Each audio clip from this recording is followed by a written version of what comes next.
Hello everyone, welcome again on my channel education tutorials. दोस्तों, इस video में हम लोग आगामी सहायक अध्यापक भर्ती परीक्षा यूपीटीईटी और सीटेट के लिए पर्यावरण का अध्ययन करेंगे। पर्यावरण अध्ययन के 15 क्वेश्चंस का अध्ययन करेंगे। दोस्तों, हर बार की तरह फिर कह रहा हूँ, अगर आपको चैनल के कंटेंट पसंद आते हैं तो आप लोग चैनल को सब्सक्राइब कर लीजिएगा, लाइक कर लीजिएगा, दोस्तों में शेयर कर लीजिएगा। चलिए देर न करते हुए वीडियोस को शुरू करते हैं और हम लोग पर्यावरण के 15 क्वेश्चंस का अध्ययन करते हैं। पहला क्वेश्चन है, यूएनओ द्वारा घोषित सतत विकास के 17 लक्ष्यों में जलवायु परिवर्तन और उसके प्रभावों से लड़ने हेतु त्वरित कार्रवाई पर जोर दिया गया है।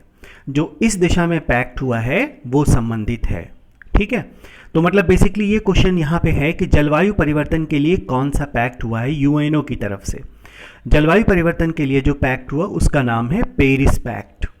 क्या नाम है? Paris pact. क्योटो प्रोटोकॉल किससे रिलेट करता है? क्योटो प्रोटोकॉल रिलेट करता है आपका ग्रीन हाउस गैसेस से।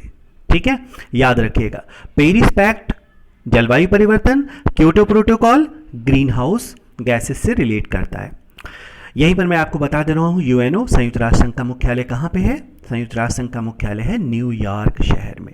यहीं पर एक और इसकी संस्था है जिसका मुख्यालय है, क्या नाम है? यूनिसेफ। UNICEF, इसको याद कर लीजिएगा। यूनिसेफ एक्चुअली दो चीज़ों से रिलेट, यूनिसेफ जो है वो एक्चुअली बच्चों से रिलेट करता है ना, बच्चों के बारे में ये विश्व में जो भी तमाम परियोजनाएं हैं, योजनाएं हैं, है ना, बीमारी से जुड़ी हुई, उन पर ये काम करता है। तो आपका न्यूयॉर्क शहर में दो चीज़ों का मुख्यालय है। कौन सा? एक है यूएनओ का मुख्यालय और दूसरा है यूनिसेफ। यूएनओ का मुख्यालय और साथ में यूनिसेफ का मुख्यालय। ठीक है, इस तरीके से क्वेश्चन ये कंप्लीट हो जाता है। चलिए अगले क्वेश्चन पे आ जाइए। अगला क्वेश्चन है आपका, ग्रीन हाउस गैसों के उत्सर्जन एवं जलवायु परिवर्तन पेरिस पैक्ट पर, है ना, पर निगरानी हेतु 2009 में प्रक्षेपित विश्व का पहला उपग्रह इबुकी, क्या नाम था? इबुकी किस देश का उपग्रह है? इबुकी किस देश का उपग्रह है? जापान का। याद रखिएगा, जापान, इबुकी जापान। चलिए यहीं पर ये बताइए कि भारत का जो आपका क्या कहते हैं, सैटेलाइट से संबंधित जो भी संस्था है उसका नाम है इसरो ना। ये संस्था जो है हमारा प्रक्षेपण और इत्यादि से संबंध करता है। इसने सूर्य के अध्ययन के लिए एक सैटेलाइट को छोड़ा था। उस सैटेलाइट का क्या नाम है? ये आपके एग्जाम के पॉइंट ऑफ व्यू से बहुत ही इंपॉर्टेंट है।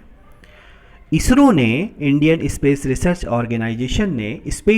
ऑर्गेनाइजेशन ने सूर्य के अध्ययन के लिए एक सैटेलाइट छोड़ा था। उसका क्या नाम है? उसका नाम है आदित्य। याद रखिएगा इसको, क्या नाम है? आदित्य L1। ये किस चीज़ के लिए भेजा था? ये भेजा गया था सूर्य के अध्ययन के लिए। ठीक है, क्योंकि भारत से रिलेट कर रहा है इसलिए बहुत ही इंपॉर्टेंट है एग्जाम का। चलिए अगले क्वेश्चन पे आ जाइए। अगला क्वेश्चन है आपका, विश्व पर्यावरण दिवस 5 जून को मनाया जाता है। आप जानते हैं विश्व पर्यावरण दिवस कब मनाया जाता है? विश्व पर्यावरण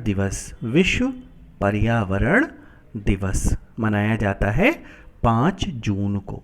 ठीक है, इसका 2019 का जो थीम था, क्या था? Beat the plastic pollution, plastic प्रदूषण को समाप्त करो। क्या थीम था? Beat the plastic pollution. चलिए यहीं पर बताइए, पर्यावरण दिवस 2020 का थीम क्या है? पर्यावरण दिवस 2020 का थीम क्या है? जैव विविधता। ये 2020 का थीम है। याद कर लीजिए, ये एग्ज़ाम के पॉइंट ऑफ व्यू से बहुत इंपॉर्टेंट है। और टीईटी और सुपर टीईटी और सहायक अध्यापक भर्ती परीक्षा आगामी ये आएगा ही आएगा। जैसे पिछली बार ये आया था बीट द प्लास्टिक पोल्यूशन, जो है मैंने दिया था तो उसमें ये आया हुआ था। जैव विविधता इसको कहते हैं, बायोडाइवर्सिटी। ये 2020 का थीम है। ठीक है, चलिए अगले क्वेश्चन पे आ जाइए। अगला क्वेश्चन है आपका, पर्यावरण संरक्षण की दिशा में 1972 में पहला विश्व सम्मेलन स्टॉकहोल्म शहर में हुआ था।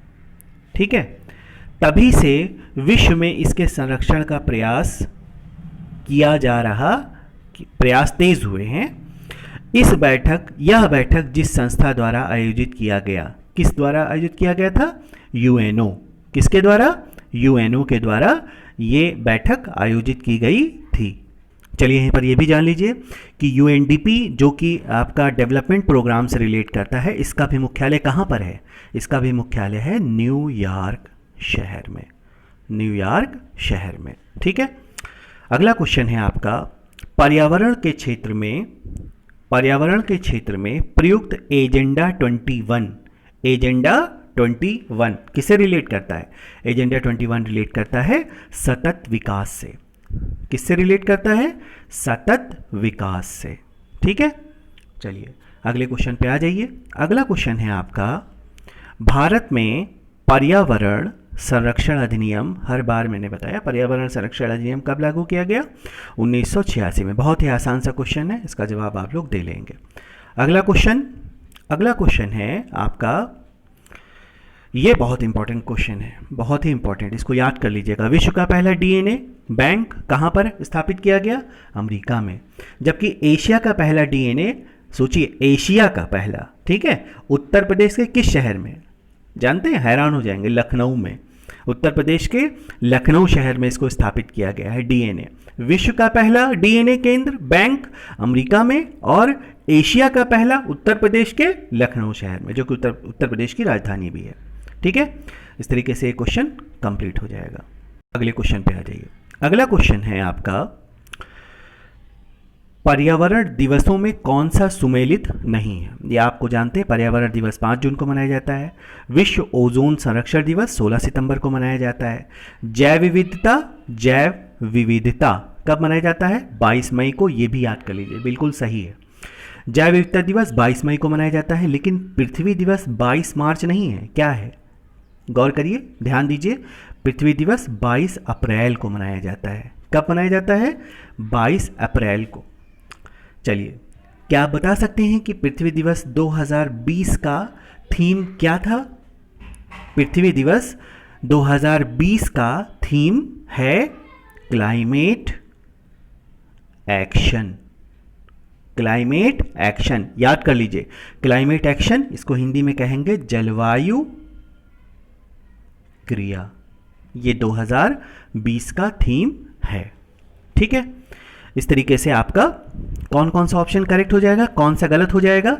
आपका ऑप्शन ये सही हो जाएगा, पर्यावरण दिवस 5 जून, ओजोन संरक्षण दिवस 16 सितंबर, जैव विविधता 22 मई, और ये आपका ऑप्शन गलत हो जाएगा यहाँ पर 22 अप्रैल, पृथ्वी दिवस 22 अप्रैल, पृथ्वी दिवस 22 अप्रैल। याद कर लीजिएगा, इस बार का थीम क्या है? इस बार का थीम है क्लाइमेट एक्शन। क्लाइमेट एक्शन, याद करिए इसको। ठीक है, चलिए अगले क्वेश्चन पे आ जाइए। अगला क्वेश्चन है आपका, बाघों के संरक्षण हेतु केंद्र द्वारा प्रोजेक्ट टाइगर 1973 से आरंभ हुआ। इसमें प्रोजेक्ट टाइगर भी आता है एग्जाम में कि प्रोजेक्ट टाइगर कब से आरंभ किया गया था? 1973 में। बाघों की संख्या बढ़कर इतनी हो गई। अब इस राज्य में बाघ ना, ये रिलेट किस राज्य से कर रहा है? ये आपका रिलेट कर रहा है कर्नाटक राज्य से। किससे? कर्नाटक में। ठीक है, ये क्वेश्चन इतना इंपॉर्टेंट इसके हिसाब से नहीं है, ये हो सकता है कि प्रोजेक्ट टाइगर कब शुरू किया गया था। ठीक, ये डेटा याद कर लीजिएगा, प्रोजेक्ट टाइगर कब शुरू किया गया? 1973 से। चलिए अगले क्वेश्चन पे आ जाइए। अगला क्वेश्चन है आपका, पृथ्वी के वातावरण की किस सतह में ओजोन परत पाई जाती है? बहुत ही इंपॉर्टेंट है आपका। पृथ्वी के वातावरण में ओजोन परत कहाँ पर पाई जाती है? स्ट्रेटोस्फेयर। स्ट्रेटोस्फेयर माने समताप मंडल। क्षोभ मंडल जहाँ पर सारे वातावरण की क्रियाएं होती हैं पृथ्वी की, ये वाला जो होता है। फिर उसके बाद समताप मंडल, यहीं पर ओजोन पाई जाती है। ठीक है, समताप मंडल, इसको याद कर लीजिएगा। क्षोभ मंडल नहीं, समताप मंडल में पाया जाता है। ठीक है, यहाँ पर मौसम संबंधी क्रियाएं नहीं होती हैं। मौसम संबंधी क्रियाएं कहाँ पर होती हैं? क्षोभ मंडल में होती हैं। इस तरीके से ये क्वेश्चन आपका कंप्लीट हो गया। चलिए अगले क्वेश्चन पे आ जाइए। अगला क्वेश्चन है आपका 11वां, क्वेश्चन नंबर 11 आपका है कि निम्नलिखित में से कौन से जैव अपघटकीय प्रदूषक हैं? जैव अपघटकी का मतलब समझते हैं? जो कि पर्यावरण के साथ अंतःक्रिया करके खत्म हो जाते हैं। पॉलीथीन नहीं होता, पॉलीथीन कभी नहीं होगा। प्लास्टिक वही है, पॉलीथीन, प्लास्टिक और एस्बेस्टस भी नहीं है, सीवेज है। सीवेज की जो तमाम गंदगी होगी वो धीरे धीरे करके सड़ के ख़त्म हो जाती है। ठीक है, तो ये जैव अपघटकीय प्रदूषक है, जैव अपघटकीय प्रदूषक भी कहा जाता है सीवेज को। चलिए अगला क्वेश्चन है आपका, अगला क्वेश्चन है पर्यावरणीय अध्ययन में शैक्षिक भ्रमण समझते हैं? जो शिक्षा से रिलेट करने वाला भ्रमण होता है, तमाम चीज़ों को दिखाया जाता है। क्या मूल उद्देश्य हो सकता है? ठीक है, इसका मूल उद्देश्य ये होता है समाजीकरण को बढ़ावा देने, टीम भावना को बढ़ावा देने, छात्रों के लिए प्रत्यक्ष अनुभव करना। वो जब देखेंगे गंदगी ना आसपास के वातावरण में या समाज के बीच में जा कर के, तो फिर उनको एहसास होगा कि ये उनसे जुड़ी हुई चीज़ है ना। कोई भी जब तक बच्चे को, यहाँ पर ये भी जान लीजिए, जब तक किसी चीज़ से वो ये नहीं जानेगा कि हमारे ऊपर हो रहा है वो चीज़ आगे आने वाले वर्षों में, तब तक वो उस पर मन नहीं लगाएगा। खुद से रिलेट करेगा चीज़ों को, तभी वो जान पाएगा। तो बच्चा क्या करेगा? प्रत्यक्ष अनुभव करेगा, उसके बाद वो उसके लिए सजग हो सकता है, सजग हो जाएगा ना। तो इस तरीके से इसका ऑप्शन कौन सा करेक्ट हो जाएगा? आप खुद दे पाएंगे, इसका ऑप्शन बी वाला करेक्ट होगा। चलिए अगला क्वेश्चन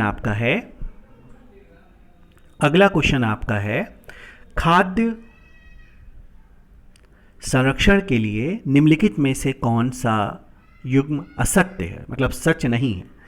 जेली जैम बहुत समय तक रखा जा सकता है, आलू चिप्स रखा जा सकता है, कच्चा आम अचार ये भी रखा जा सकता है, दूध पनीर नहीं रखा जा सकता। तो इसका असत्य जो हो जाएगा ये दूध पनीर हो जाएगा। ठीक है, इस तरीके से ये क्वेश्चन आपका कंप्लीट हो गया।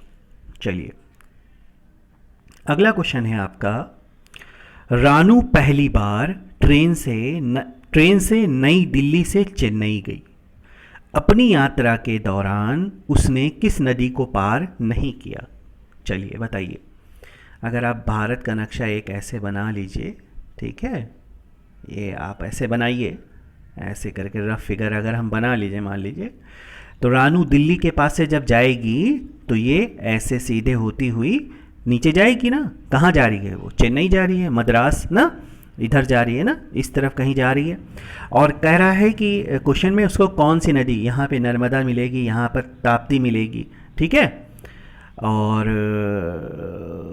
आपका कह रहा है कि कौन सी नदी, देखो इसमें नदी पार नहीं करेगी, गोदावरी मिल जाएगी, गोदावरी मिलेगी। ठीक है, नदी नहीं मिलेगी, गंगा यहाँ से निकलती है ना, उत्तराखंड से, राज्य से होते हुए इधर आते हुए ये आपकी बंगाल की खाड़ी में गिर जाती है ये गंगा नदी। तो ये गंगा नदी जो है ना, इसको नहीं पार करेगी वो। चलो इसके बारे में थोड़ा सा और जान लो, गोदावरी नदी के बारे में थोड़ा सा जानो। हाँ, एक चीज़ यहाँ पे ये जान लो कि गंगा की कुल लंबाई कितनी है जानते हो? 2525 किलोमीटर। इसको याद कर लो, गंगा की कुल लंबाई, गंगा नदी की 2525 किलोमीटर है। ठीक है, गोदावरी के बारे में बहुत ही इंपॉर्टेंट है, याद कर लो। दक्षिण की गंगा इसको कहा जाता है, दक्षिण की गंगा। कौन सी नदी? गोदावरी। बूढ़ी गंगा किसको कहा जाता है? गोदावरी नदी को। ठीक है, गोदावरी नदी का उद्गम स्थल कहाँ पे है? गोदावरी नदी का उद्गम स्थल है त्र्यंबकेश्वर। ये कहाँ पे है? ये है महाराष्ट्र में। कहाँ पर है? महाराष्ट्र के त्र्यंबकेश्वर में। गोदावरी नदी कहाँ पर गिरती है? गोदावरी नदी गिरती है बंगाल की खाड़ी में। कहाँ पर गिरती है? बंगाल की खाड़ी में। इसकी कुल लंबाई क्या है गोदावरी नदी की? गोदावरी नदी की कुल लंबाई है 1465 किलोमीटर। ये 2525 है, ये 1465 किलोमीटर है। ठीक है, कृष्णा नदी भी जो है वो कहाँ पर गिरती है? कृष्णा नदी गिरती है आपका बंगाल की खाड़ी में। लेकिन देखो एक चीज़ यहाँ पर मैं बता दे रहा हूँ फिर से, नर्मदा और तापी अपने भ्रंश के सहारे कहाँ पर गिरती है? अपने भ्रंश के सहारे। देखो जो दक्षिण भारत है इसका ढाल तो पूरब की तरफ है, लेकिन ये अपने भ्रंश के सहारे, अपनी जो भ्रंश है, जो उसका दरार है, उसके सहारे होते हुए पश्चिम में चलती है। और कहाँ गिरेगी? अरब सागर में। कहाँ पर गिरेगी? अरब सागर में। याद कर लो। गंगा नदी कहाँ गिरेगी? बंगाल की खाड़ी में। गोदावरी कहाँ गिरेगी? बंगाल की खाड़ी में। कृष्णा कहाँ गिरेगी? बंगाल की खाड़ी में। लेकिन नर्मदा नदी जो है वो कहाँ पर गिरती है? नर्मदा और तापी, ठीक है, ये नदियाँ बंगाल अरब सागर में गिरती हैं। तो इसमें जो क्वेश्चन है आपका, कौन सी नदी पार नहीं करेगी? वो नदी पार नहीं करेगी गंगा, ठीक है। चलिए अगले क्वेश्चन पे आ जाइए। अगला क्वेश्चन है आपका निम्नलिखित में से किसे जल संसाधन की कमी हेतु उत्तरदायी माना जाता है? 3-4 ऑप्शन है, ठीक से पहले पढ़ लीजिए। तीव्र औद्योगिकरण, बढ़ती हुई जनसंख्या, जल संसाधनों का ठीक से प्रबंधन नहीं होना। जल संसाधन की कमी, तीव्र औद्योगिकरण, बिल्कुल ये वजह हो सकती है। बढ़ती हुई जनसंख्या, ये सबसे बड़ी वजह है। इसी के लिए नहीं, बहुत सारी चीज़ों के लिए, सारी चीज़ों के लिए बढ़ती हुई जनसंख्या वजह हो सकती है। जल प्रबंधन ठीक ना होना, ये भी वजह हो सकती है। तो इसका मतलब इसका ऑप्शन कौन सा करेक्ट हो जाएगा? डी। मतलब सारे के सारे ऑप्शन इसके करेक्ट हो जाएंगे। चलिए थोड़ा सा और तमाम चीज़ों के बारे में बात कर लेते हैं। कुछ क्वेश्चंस के बारे में, कुछ क्वेश्चंस पे था उसको बता देते हैं आपको। एजेंडा 21 के बारे में मैंने बताया था आप लोगों को, इसके बारे में थोड़ा सा और बता देते हैं। संयुक्त राष्ट्र के बारे में, संयुक्त राष्ट्र सतत विकास कार्यक्रम जो है वो है क्या ना? संयुक्त राष्ट्र सतत विकास का मतलब ये होता है कि हम जो भी विकास करें वो सिर्फ अपने प्रेजेंट को देख करके ना करें, बल्कि आने वाली पीढ़ियों के हिसाब से भी करें ना। विकास वो जो पर्यावरण को कम से कम क्षति पहुँचाए बिना जो है विकास हो, वही जो है क्या कहते हैं आपका सतत विकास कहलाता है। ये भी इंपॉर्टेंट हो सकता है आपके एग्जाम के पॉइंट ऑफ व्यू से। यहाँ पर एजेंडा 21 के बारे में बात किया था मैंने। एजेंडा 21 जो है वो आपका किससे रिलेट करता है? आपका सतत विकास से रिलेट करता है, ठीक है। पृथ्वी सम्मेलन के बारे में मैंने बताया। पृथ्वी सम्मेलन कहाँ पर आयोजित किया गया था? रियो डी जेनेरो में आयोजित किया जाता है ना। और रियो डी जेनेरो कहाँ पर है? रियो डी जेनेरो कहाँ पर है? ये ब्राज़ील। कहाँ पर है? ब्राज़ील में। ब्राज़ील की राजधानी क्या है? ब्राज़ीलिया। क्या नाम है? ब्राज़ीलिया। याद कर लीजिएगा, ठीक है। ब्राज़ील की राजधानी ब्राज़ीलिया। तो दोस्तों इस तरीके से हम लोगों ने 1 से 15 तक के क्वेश्चन को सॉल्व कर लिया। और अगर ये आपको वीडियोस पसंद आती है तो चैनल को सब्सक्राइब कर लीजिएगा, लाइक कर लीजिएगा, दोस्तों में शेयर कर लीजिएगा। इसका एक सीरीज़ और आएगी और उसमें मैंने 16 से 30 तक के क्वेश्चंस को सॉल्व करवाया है, ठीक है। Thank you.